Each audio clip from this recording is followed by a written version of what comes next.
હવે શુભ્રાબેન અમારા આંતરરાષ્ટ્રીય માનવ અધિકાર સુરક્ષા સંઘમાં ગુજરાત પ્રદેશના મહિલા અધ્યક્ષ છે.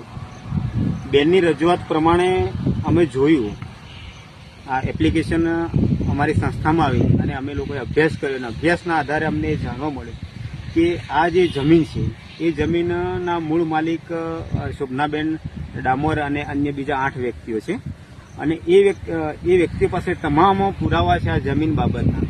અને એની અંદર એવું પણ છે કે જેટકો કંપની દ્વારા અને અન્ય શાસન પ્રશાસન મળી અને આ જમીન કોઈ હડપ કરી રહી હોય એવી આખી આ ઘટના છે.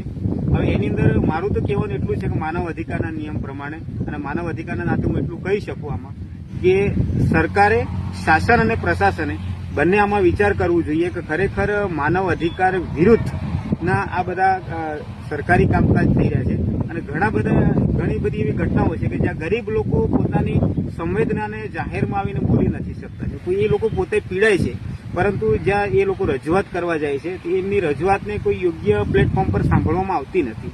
માટે આ તો ઠીક છે, શોભનાબેન છે અને આવા અન્ય ઘણા બધા અરજદારો આવી તમામ ઘટનાઓથી પીડાતા હોય છે અને એ તમામ અધિકારોથી પણ વંચિત રહી જતા હોય છે.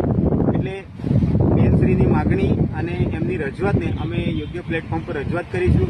સ્થાનિક અહીંયા કલેક્ટર શ્રીને પણ જણાવીશું, કોર્ટમાં પણ આ મેટરને દાખલ કરીશું અને જેટકો કંપનીને પણ જણાવીશું કે તમે જે બી કરતા હોય વાંધો નથી, અમને કોઈ પણ તકલીફ નથી, પણ તમે ધારાધોરણ પ્રમાણે યોગ્ય વળતર હોય એ ચૂકવો અને પછી જ એને એ જમીન હોય કે ગમે તે અન્ય કોઈ મિલકત હોય એનો ઉપયોગ કરી શકો છો.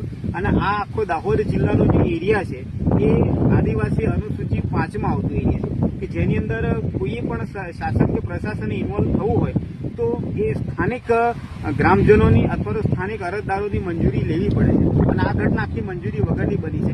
એટલે ખરેખર આ એક પ્રશ્ન ઊભો કરે છે. માનવ અધિકારના તમામ અધિકારોનું ક્યાંક હનન થતું હોય એ બાબતનો આખો પ્રશ્ન ઊભો કરે છે. રાજેશ ચામઠા, આંતરરાષ્ટ્રીય માનવ અધિકાર સુરક્ષા સંઘ, ગુજરાત પ્રદેશ અધ્યક્ષ.